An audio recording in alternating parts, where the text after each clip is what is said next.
Welcome to Latest Installment of My Dad Listens to This. I'm Juliet, the daughter. And I'm Kevin, the dad. And this week, we are talking about the band Crowded House with their album with a very interesting cover, Woodface, which you will see as the thumbnail for this video. So, Dad, what do we need to know? Oh, we need to know that Crowded House sort of started as Split Enz. That band began in 1972, co-founded by Tim Finn, born June 2nd, 1952, and Phil Judd. They were regarded as the first New Zealand band to gain recognition outside the New Zealand-Australia area. Oh, they're Kiwis. Okay. Tim's brother Neil, born May 27, 1958, joined the group in 1977. In 1980, Split Enz changed their sound from prog rock/art rock to power pop. They got their first substantial hit in the U.S. that year with I Got You. Not to be confused with the Sonny and Cher, I Got You, Babe. Definitely not. I did send you I Got You, right? I don't think you did. Damn it. In 1984, Tim Finn left the band for a solo career. He was the last original Split Enz band member. Neil Finn assumed leadership but felt uncomfortable continuing the band with no original members. Too much pressure? Their next album, 1984's See You Around, would be their last. Tim Finn did rejoin Split Enz for a farewell tour entitled Ends with a Bang, Aw. playing their final show in Auckland on December 6, 1984. Neil Finn and Split Enz drummer Paul Hester, born January 8, 1959, died March 26, 2005, formed a new band, the Mullanes. Nick Seymour, born December 9, 1958, auditioned to become bass player. Craig Hooper was guitarist. They performed for the first time on June 11th in Melbourne, Australia. They got a contract with Capitol Records. Hooper left the band, and Finn, Hester, and Seymour went to Los Angeles to record their self-titled debut album. For some reason, Capitol asked the band to change their name. They called themselves Crowded House, which alluded to the small house the band was staying at in Hollywood Hills while recording the album. It's also a good band name. Crowded House, the album, the debut, was released in August of 1986. The first single, Mean to Me, was only released in Australia. Their second single, Don't Dream It's Over, became an international hit, going to number 2 on Billboard's Hot 100 singles chart. Is that the Hey Now song? Yep. Okay. The third single, Something So Strong, reached the top 10, with the album going to number 12 on Billboard's 200 albums chart. Crowded House won Best New Talent, Song of the Year, and Video of the Year at the inaugural ARIA, or ARIA Music Awards. ARIA stands for Australian Recording Industry Association. The band also won an MTV Music Video Award for Best New Artist. Then the follow-up. Neil Finn, being the band's principal songwriter, was under pressure to match the debut. At one point, they actually thought of titling the second album Mediocre Follow-Up. That would have been funny. But the record company wasn't going for that, so they called it Temple of Low Men, which came out in July of 1988. The single Better Be Home Soon only made it to number 42 on Billboard, while the album made it to number 40. In 1989, Temple of Low Men won 4 ARIA Awards: Album of the Year, Best Group, Best Cover Art by Nick Seymour, who did all the band's album covers, He did a good job. and Song of the Year for Better Be Home Soon. Then Crowded House hit the road to promote Temple of Low Men, and once that was over, Neil Finn fired Nick Seymour, citing artistic differences. What? 1 month later, He was back? he was back, Well, that was quick. and Nick Seymour turned out to be, along with Neil Finn, the only constant member of the band. Now, the Finn brothers, Neil and Tim, started recording songs they had co-written for an album called Finn. Following those sessions, Neil Finn began working on the next Crowded House album. Capitol rejected the tracks. Neil asked Tim if Crowded House could use the Finn songs. Tim jokingly said sure if he was made a member of the band. Neil took him seriously, Wow. and Tim Finn became an official band member. Wow. Woodface was released in July 1991. The first single, Chocolate Cake, a song about American excesses, was not well received by U.S. critics or listeners. Oh, I wonder why. But it did reach number 2 on Billboard's Modern Rock Tracks chart. The second single, Fall at Your Feet, only made it to number 75 on Billboard's singles chart. Woodface made it to number 1 on New Zealand's album chart and number 2 on Australia's. What about the U.S.? Number 82 on Billboard's 200 albums chart. Okay, well, at least it's not in the 100s. Now, halfway through the UK leg of the tour for Woodface, Tim Finn left Crowded House. It was a mutual decision as Neil Finn was more of an off-the-cuff performer, whereas Tim was more into putting on a spectacle. So it less became opposites attract and more like oil and water? Yeah, but I mean, they weren't fighting about it. It was Of just, course they not. just kind of realized they were just two different guys. Well, that's mature of them. In 1993, the New Zealand government recommended the Queen Award in OBE to Neil and Tim Finn for contributions to the music of New Zealand. Did they accept or reject? Well, when you check out Tim Finn's Wikipedia page, it says OBE after his name. It doesn't say that on Neil Finn's page, and I couldn't find out if he rejected or accepted or what. Okay. But I'm thinking, maybe it's modesty, perhaps. Crowded House put out 3 more albums from 1993 to 1996, one of them being a best of. Paul Hester left in 1994 to be with his family. The Finn brothers released their album, Finn, in 1995. They then resumed solo careers. Paul Hester worked with the Wiggles, playing Paul the Cook. Oh, did he sing Fruit Salad? Or am I thinking of the wrong guy? Was he a cook? He had a chef's hat on. Hold on, let me Google this guy while you keep talking. Okay. In 1999, Crowded House released a compilation of unreleased tracks called Afterglow. Oh my god, it is the Fruit Salad yummy yummy guy. You rule, dude. Okay. Holy crap. But unfortunately, in 2005, Paul Hester committed suicide. Oh man, your music lives on with the children of a certain generation. We love you, dude. His obituary stated that he had fought a long battle with depression. Oh. Nick Seymour joined the Finn brothers on stage at Royal Albert Hall in London to pay tribute. Oh, is there a recording of that somewhere, like a DVD or a CD? I don't believe there is, but I could be Damn it. wrong. I mean, everything's out there now. There's probably True. like footage on YouTube. Mm-hmm. The band got back together, split, and reunited again.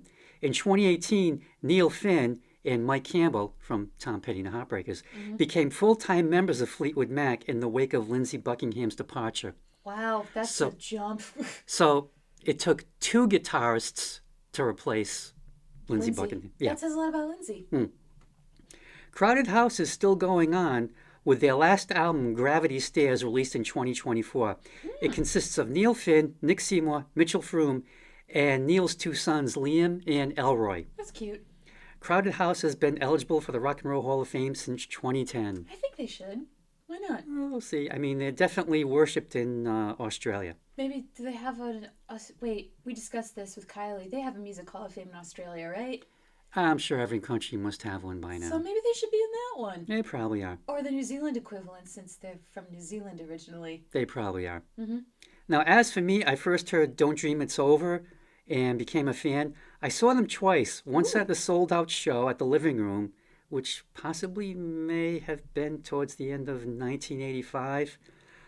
It was definitely crammed. I saw them again at the Orpheum in Boston on their Temple of Low Men tour. Oh, good show. I can't remember the year, but I ended up going with Jim and Diane. And it was weird because originally I was thinking, guys' night out, me and Jim. Mm-hmm. And he said, get 2 tickets. Okay, what's going on? So it was a little odd, but... So that was, you'd already known Auntie Di by that point, but were they starting to date each other at that point or something? They had 1995, or no, 85, whenever it was, I can't remember.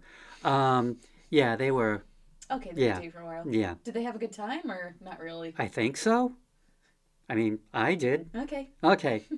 So I have their first 3 albums. The debut is pretty close to a pop masterpiece.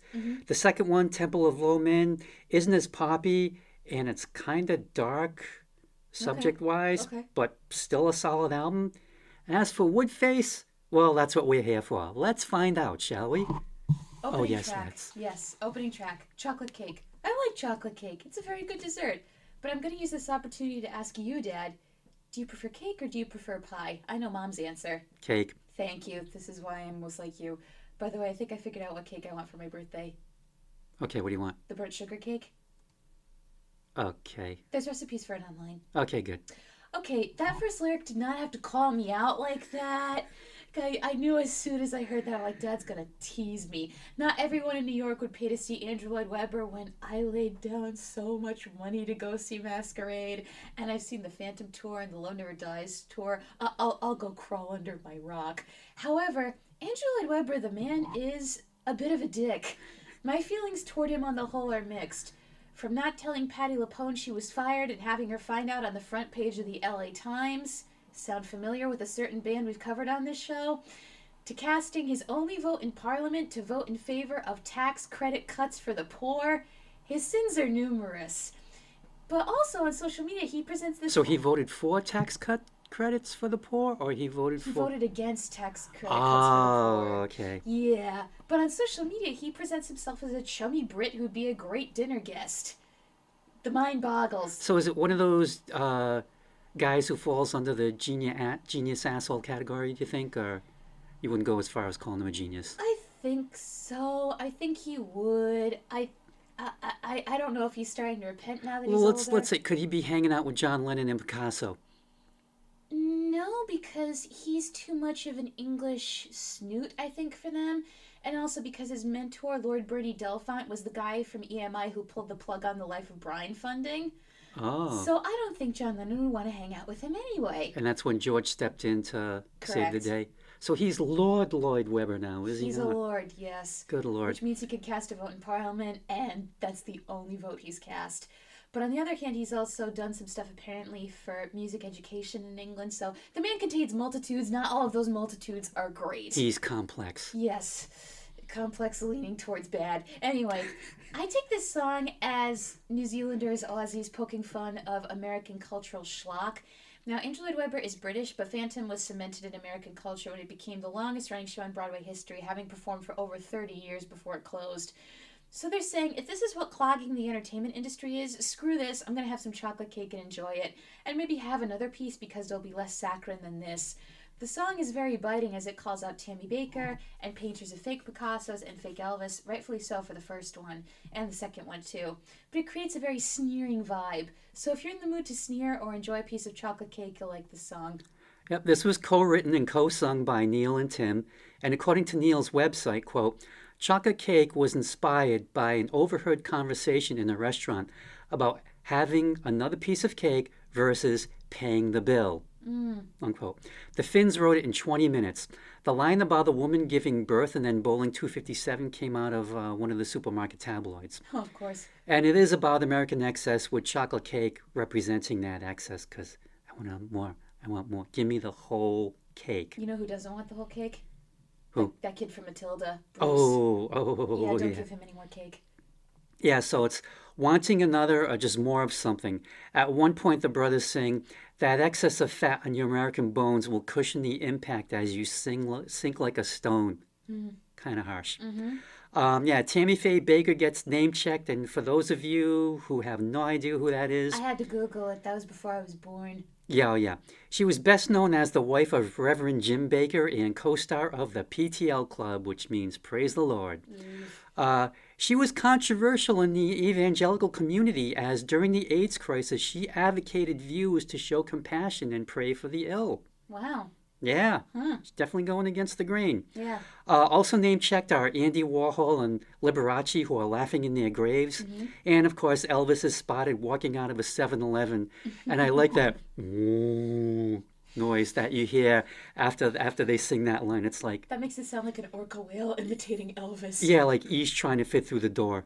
Makes you think of that Rodney Dangerfield on Star Trek joke. Oh, they sent the probes to talk to whale and talk to me. My favorite verse, though, is that first verse, and I have to quote the whole thing. Not everyone in New York would pay to see Andrew Lloyd Webber. May his trousers fall down as he bows to the queen and the crown. I am attacked. I recognize No, it. it says not everyone. I know. I don't know what tune that the orchestra played, but it went by me sickly and sentimental. It was a Pink Floyd tune, actually. Nah. The theater kids will get that joke. Okay. It's because he plagiarized that song from Pink Floyd to write the Andrew Lloyd Webber theme. If you play them side by side, and Pink Floyd actually sued. Wait a minute, he has his own theme song? No, the Phantom of the Opera theme. Oh, okay. Dun, dun, dun, dun, dun, dun. It's used in a Pink Floyd song. I think it's called Echoes. Look it up. There's a whole Okay. lawsuit that got dropped. Anyway, the production is a lot more open than it was on Temple of Low Men, which kind of sounded claustrophobic. Mm-hmm. And the instruments on Woodface kind of have room to breathe. Mm-hmm. It has like a, it's going to sound weird, but if you listen to both those albums on headphones, you'll immediately hear the difference. Next track. It's Only Natural. I love the music video for this. It's just the bandmates having fun with the people they meet because that's how they naturally behave. And in the context of this song, what's natural is for these two people to fall in love. Same way it's natural for water to freeze when cold or boil when hot. The other person in this partnership feels afraid, but the singer is very accepting, saying it's natural to be scared. This song is very accepting of the ways of the world and how love works, and no matter what happens, he'll get through it. Very supportive song. Yep, this is co-written and co-sung by Neil and Tim. Yeah, and when things are going bad, it's only natural he wants to be with her and vice versa. Mm-hmm. And it's like they'll get through things no matter what. And they keep it catchy. Next track, Fall at Your Feet. To me, this song is about lovemaking leading to vulnerability and realizing you have feelings for someone. As the singer and listener make love, he realizes that something is off, and he also realizes he wants to make it right. He'll fall at her feet, own up to his mistakes, and take responsibility so he can help. Whatever he did that caused this, he'll make amends. And even if he did nothing wrong, he'll be there for them. Very admirable. This is written and sung by Neil. And yeah, I thought it was like, she's going through something and he's trying to figure out exactly what it is, but he's not sure. But all he can do is sing that, he'll fall at her feet whenever she calls, quote, and let your tears rain down on me, unquote. This song could have come off the debut album, no problem. I think it's because Neil wrote this himself Mm-hmm. without Tim. And if we ever review the Split Ends Best of I Have, we'll get into the differences of their songwriting styles. Mm. Next track, Tall Trees. Because of the album cover, I was picturing redwoods. I think my favorite part musically were the two-part harmonies on You Must Keep Running the Distance, and then the little something extra that cinched it was the guitar part after the chorus is repeated a second time, and we hear the guitar. To me, I interpret this song as Remember When You Were Young and a Bit More Innocent. You could also interpret Light Years Away from Channel 3 as about how we all need an escape sometime from the immediate world around us. Seems like it's trying to give us multiple morals or convey multiple meanings at once, so I'd be curious on your thoughts, Dad. Well, you got more of it than I did. This is Okay. co-written and co-sung by Neil and Tim Finn. I have to admit, I have no idea what this song is about. Okay. But there are trees, Mm-hmm. and they're tall, and this is probably the hottest rocking song on the album. I'm a tree, I'm tall, I'm I'm growing. singing, I'm growing. Uh, Next track, Weather With You. Another UK band inspired by George Hughes' sitar. A guy is in familiar, comfortable settings, but he's not comfortable himself because he seems to be at a creative block or impasse. As he says, do I lie like a lounge room lizard or do I sing like a bird in the sky? Wow, that was the line I quoted. I think I can relate to this song in moments where I know I should work on my creativity, practice my music, write, etc. But part of me wants to lie in bed and scroll on my phone. One thing that helps is turning my shoulds into coulds so my art feels less like an obligation. Another thing that helps is remembering that rest is essential and sometimes shutting down is a bit necessary, especially if you're on sensory overload after a long work day. But I interpret this song as about clinical depression. You take the weather with you wherever you go. Things that bring joy can feel like too much effort. What takes little effort? Lying on the floor. And you do beat yourself up for lying on the floor, knowing you have things you'd like to get done, but you barely have the energy to get out of bed, so the floor it is. Thus is the never-ending cycle of thoughts like this guy has, something anyone who's experienced depression can relate to. This is co-written and co-sung by Neil and Tim, and I kind of got out of it like this guy's walking around his house wondering where it all went wrong. Mm-hmm. Because he sings, now it's the same room, but everything's different because she's gone. Mm-hmm. And he seems to be paralyzed by indecision, like Yeah. that line that you said, do I lie like a lounge room lizard or sing like a bird released? Mm-hmm. All he knows is that wherever she went, she took the weather with her. Perfect pop song, great harmonies, catchy sing-along chorus, and I had to look up 57 Mount Pleasant. Well, we have Mount Pleasant Avenue in Rhode Island, not Mount Pleasant Street, and that is on the way to Rhode Island College. Oh, yeah, that makes sense. It's pretty close to the Atwells Avenue end of The campus? Okay. of, of Mount Pleasant Avenue. Like, Okay. I kind of remember times that we had to take you back to Rick, and we would take that way. We'd go Atwell's and up Down Mineral Foothills Hill. Spring. Yeah. Yeah, Because it was better than dealing with the traffic. yeah. Next track, Whispers and Moans. That bass is very funky. The lead singer also sounds like he's from Squeeze in this song. Can you hear it? You can kind of hear it. Yeah. So at first I thought this song was going to be about trying to move away from the mundane moments in life and step into something more exciting. But this is a song about passion, or those moments where this man zones out and thinks about every little thing he did to her and her body last night and for a brief moment is filled with peace. Either way, he feels most at peace hearing their whispers and moans. One day all this will be forgotten, but those whispers and moans he'll always remember. To which I say, good for you. A surprisingly chill, sweet song. This was written by Neil Finn, and yes, he did remember those whispers and moans because he said in concert that the song was inspired from hearing people having sex in the next door hotel room. You know, I've actually seen videos on Instagram where I don't know if it's staged or not, but it's hilarious. People are walking down the hall and they hear those noises coming from a hotel room really loudly and they go, and the comments are all saying one thing, good for her.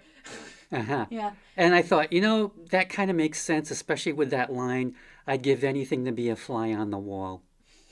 that Would you? poor Would you guy. really? And some things just you shouldn't see. If people are desperate enough. Mm-hmm. Hmm. Next, Every breath you take. Anyway, every cake you bake, every leg you break.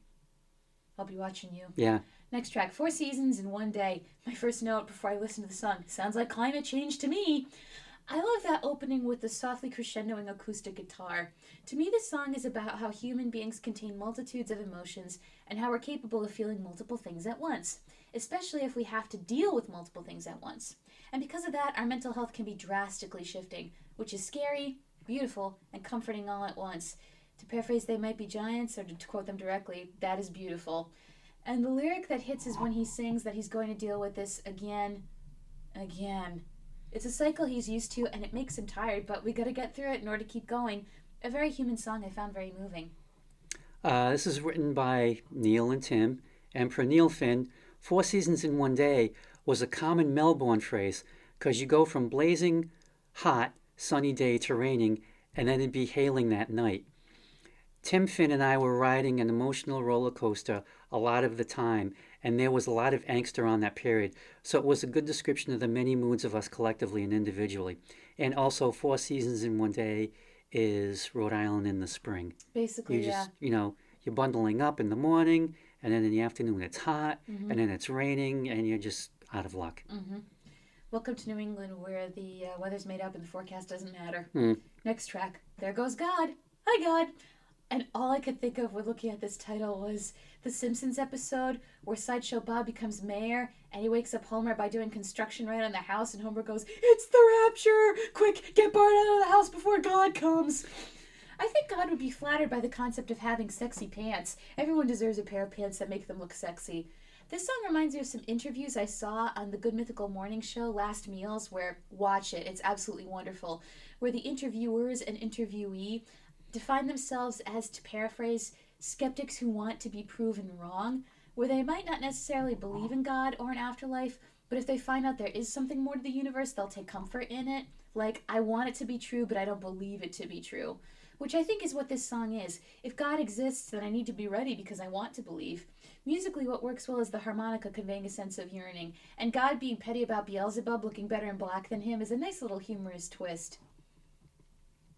Okay, this was written by Neil and Tim, and I think this is about someone who's not sure about religion and if there is or isn't a God, Mm-hmm. and he may be hedging his bets. Mm-hmm. And I think at one point he's addressing God when he sings, "Like to know you, but in this town I can't get arrested. If you know me, why don't you tell me what I'm thinking? Mm.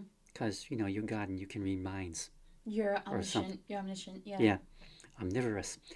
And and there's that chorus about God wears his sexy pants. Everyone deserves a pair of pants that makes them feel sexy. I have no idea what sexy pants are. I probably don't want to know. Probably leather pants, I'm guessing. Crotchless. And he walks his sausage dog, and he can't stand Beelzebub because he looks so good in black. And all I could think of was, for some reason, that cartoon Hell of a Boss that you watch. Oh, yeah. I don't know why, but God doesn't show up in that. but I'm Mm-hmm. sure the devil does dressed in black. And Well, it's like, yeah. it's kind of like I think God's jealous. He wants to be the cool one, but since he's God, he's got to wear white all the time, I guess, so you can tell him apart. But in that cartoon, Satan is depicted as like a minotaur, Okay. a southern minotaur who has like a little demon on his shoulder for therapy when he gets too angry. Jeez.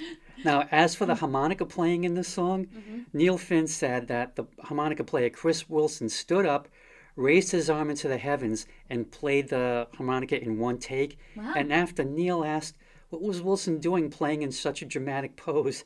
And Chris Wilson answered, oh, I was just pretending I was God. That's kind of cute. Next track. Fame is. This song opens with a musical assault that sounds like camera flashbulbs popping off on a red carpet with a high energy. It gave me the same vibe as the opening of Girls on Film by Duran Duran, where you hear all those lenses going Yeah. off. It sets the tone perfectly. Go listen. I think I could summarize this song in one word: spectacle, because there's a lot of very different imagery. I think it's supposed to talk about how fame can make a person feel self-centered and that everything in their life is revolving around them while everyone else is dealing with the struggles of day-to-day life. Not a positive song about fame, I don't think, but not as biting as their other critical songs. Not a bad thing, just an observation. This was written by Neil Finn, and per him, I was told about this order of religious people in the Middle East somewhere called the Handmaidens of End Time, and it struck a chord. But I actually apply it in this song to the New Agers, particularly the Californian variety, who, under the pretense of being on a quest for spiritual enlightenment, are really just trying to be successful and become famous. And I quoted the lines, love children of the new age, just a hippie with a weekly wage. There's no rebellion, just a chance to be lazy. And I think Neil Finn's always been ambivalent about being famous himself. And more than a few songs on the previous album, Temple of Low Men, address that. Maybe nowadays he could be considered medium famous. You know what I mean? I mean, they're definitely worshipped in. In New Zealand, yeah. Yeah. But in America, they'd be considered medium famous. Oh, yeah. You're the guy who did the thing. the dream hey now guy. Yeah. But in New Zealand, of course, they get their flowers. Next track, All I Ask. No, no, no, not the Phantom song. That'd be all I ask of you. But starting this off with romantic violins doesn't help with the distinction that much. I was sold as soon as the drum brushes started, if that's what they're called, right? Yeah. Okay, the music is very romantic, but are the lyrics themselves romantic? Well, as he asks the person to please not leave him, you could interpret this as a plea. But as he sings on, you could interpret the song as wedding vows, promising to live in each moment as long as his partner takes him somewhere new. And you could do this to a slow dance at a wedding too, easily. I got swept up in the mood easily. I love this song. This was written by Neil and Tim Finn, and the lead vocals by Tim. And I also think Tim did most of the writing, as its meaning is very clear. Neil's lyrics tend to be more open to interpretation. He's not as straightforward. Tim just wants to be able to live in the moment, free from the last one, just being here and now and letting the past stay in the past. And he sings strange roads going nowhere in particular. It's like, whatever happens, happens. And I think the strings just really bring out Tim's desire for freedom. Next track, As Sure as I Am.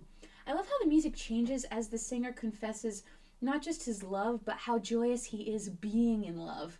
And not just the being in love, but the joyousness of how sure he is in this, that this is the right thing. I also really like the instrumental with the accordion shifting into a minor key. It sounds really cool.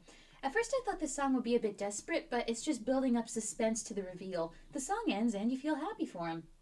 This is written by Neil Finn, and the phrase, as sure as I am, it seems to be about self-assurance, but then Neil Finn sings, and I couldn't care less for what might go wrong, and I'm happy as sin in a fair-shaken world.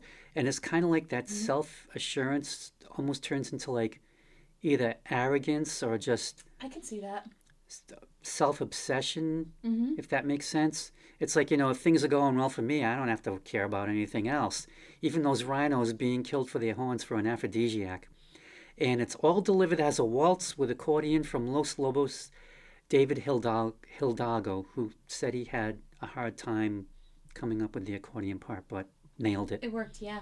Next track, Italian Plastic. as opposed to non-Italian plastic, or forever plastics, or microplastics, which we all have inside of us. What? Microplastics. Explain how. Tea bags. And microplastics aren't everything. Go look it up. Good thing I don't drink tea. I drink tea. That's probably what's going to kill me. Like, because it's like the bag that it's in, Mm-hmm. and then as it's steeping, all those Mm-hmm. chemicals get out. Mm-hmm. Mm-hmm. Okay. Not a tea drinker, but I'm sure I'm getting killed somehow. I like to think those opening verses are a guy pranking his girlfriend into thinking he got her fine china when it's really Italian plastic. Also, I wasn't expecting a melodica, but hey, we have one. This declaration of love song is very trippy. I feel like I could hear the Police performing this. It would work for them very well. So this is a good song for the Police.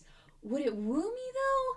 Maybe at first with the lines about the water, which is very sweet, and being called a bella bambina, but the rest feels like bombardment after that, and the music gets trippy, so really I'd be going, what's happening?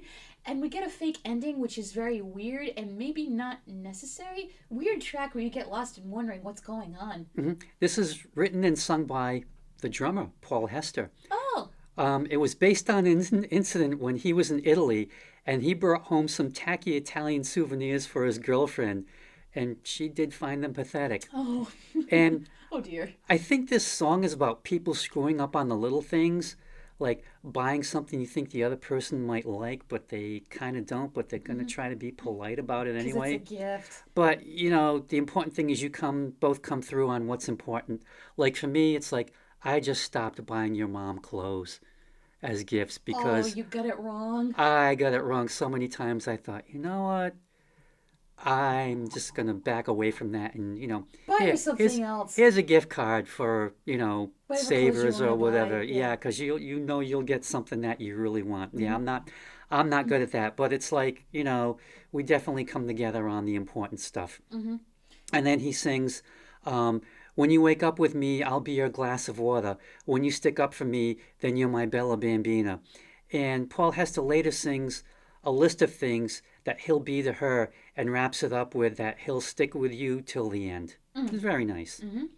Next track, She Goes On. This song is a beautiful tribute to a loving lady who passed away.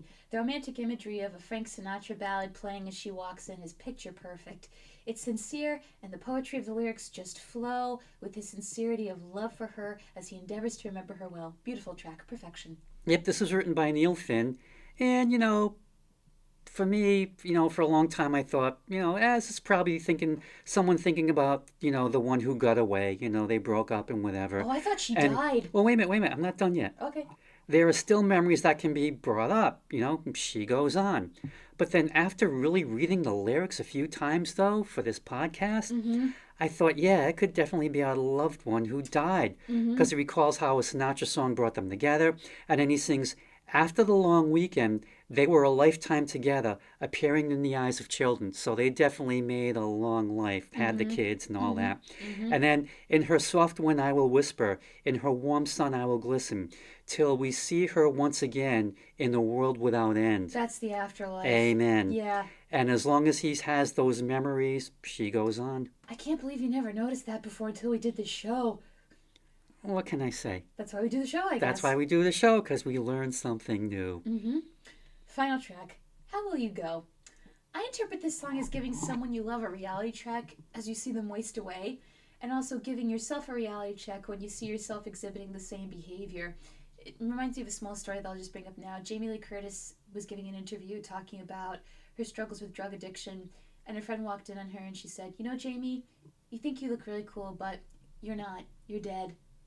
And it was the wake-up call that she needed. She said that the person was a great friend for calling her out on the carpet like that. But also, the other part of the song is, if you're willing, I'll take care of you. It's a song of support and then silence, because there's a hidden track. I'm still here. No, not the Sondheim one. It arrives with a laser tag-esque blast and some Captain Feathersword screaming. That's another Wiggles connection I didn't even think about. Like, he's actively fighting to stay here, and he's saying, screw you, world, I'm going to stay no matter how much crap you throw at me, and I exist to spite you and to spite God. They sound punk-ish, but not totally punk. It's a punch to end the album on, and it makes you want to go back to start the album from the top to see how we got from Chocolate Cake to here. How Will You Go was written by Neil and Tim, And Tim wrote the verses, Neil wrote the chorus and the bridge. And I think it's about someone who's an alcoholic because he's saying there's no Yeah. end to the long nights of drinking. And the singer wonders, how will you go? Drive through the wind and the rain, which I think is how this person probably might die, like behind the wheel. Isn't that creepy? But they also try to offer help and they sing, I'll find you a shelter to sleep in. But the person, the alcoholic, sings, and you know I'll be fine, just don't ask me how it's going. Hmm. Now, for as how will I go, I'm hoping it'll be in my sleep after a really good meal and um, some intimacy with your mom. Um, and it's a bummer of an album ending. Or is it? Mm-hmm. Dun, dun, dun. How will you go ends at 3 minutes and 7 seconds. You mean it starts at 3 minutes and 7 seconds? No, it ends Oh, at three sorry, minute sorry, and seven yeah. second And point. that's when I'm still here starts. 30 seconds later, Mm-hmm. at 3:37, we get I'm Still Here, Mm-hmm. which is about Tim Finn still being around. Mm-hmm. Because who knew? Mm-hmm. And it's definitely a chaotic mess with Tim singing, I'm still here, I won't go away, I'm still here, I've come to rain on your parade. And the thing is, I have no idea how I found this track. The only thing I can think of, I just must have left the CD player running, and all of a sudden, It's like, whoa, what the hell is this? I mean, that big noise comes crashing in at the beginning, Mm-hmm. and yeah, I can kind of hear the Captain Feathersword yelling, which, I remember sitting through some of the Wiggles when you were younger. I love the That Wiggles. sword was a feather. That's okay. I remember finding out that one of my friends didn't grow up with the Wiggles because when I bought my car's red, and I was taking Aaron for a drive to go see the play, and I was like, I caught the big red car after the Wiggles, and he goes, what are the Wiggles? I'm like, oh, you never saw them growing up? He's like, no, but you seem very sad about it. If I can't remember the exact name, but if you do a search for 30 Rock Mm-hmm. with the Wiggles, they had their own Australian parody version, which was no. hysterical. I'll Jenna look was it up later. Jenna was dating one of the band members, and she was trying to be the Yoko. Oh, jeez. Wait, which color was she dating? Because they all had different colors. Oh crap! So it was blue, yellow, purple, and red. I want to say it was yellow, but I could be wrong. She was dating Greg. Oh my god. I don't know. You'll have to do a search. I could be wrong. It was either yellow or red. I'm Okay, not sure. so Gregor Murray. Overall, I was pleasantly surprised by Crowded House. They have a lot of poignant songs with pathos that I think would take you by surprise if you only knew a band from the photo of the members or from their one-hit song in the U.S. Well, they had a couple hit songs in the U.S., but the big one, the Hey Now, Hey Now. Hey now. So check this out and get ready to go from Snyder Marks to Sincerity to Wake Up Call all over again. It made me want to listen from the top to experience the emotional journey I went on, so listen in full at least once. I've read posts comparing Woodface to either the Beatles' Rubber Soul or Revolver, and I wouldn't go that far in my praise. No. No, I mean, it is a solid pop album, it is. and I think it definitely stands on its own merits. Okay. All right, as always, thank you for listening to License Stone. My dad listens to this. Like, comment, subscribe, and all that jazz. Remember, the more you interact with the video, the greater chance we have of appearing on the YouTube homepage. If you follow me on social media, I post the episodes there. If you're friends with my dad, tell him what you want to listen to, and you can send it right to your email inbox. As always, thank you for listening to the License Stone. When my dad listens to this, we will be back next time with another album to pick and gripe about. Dad, anything you want to say before we sign off? Can I have another piece of chocolate cake? Huh? Can I? Can I? Huh? Sure, I'm Huh? not your mom. Oh, thanks. Thank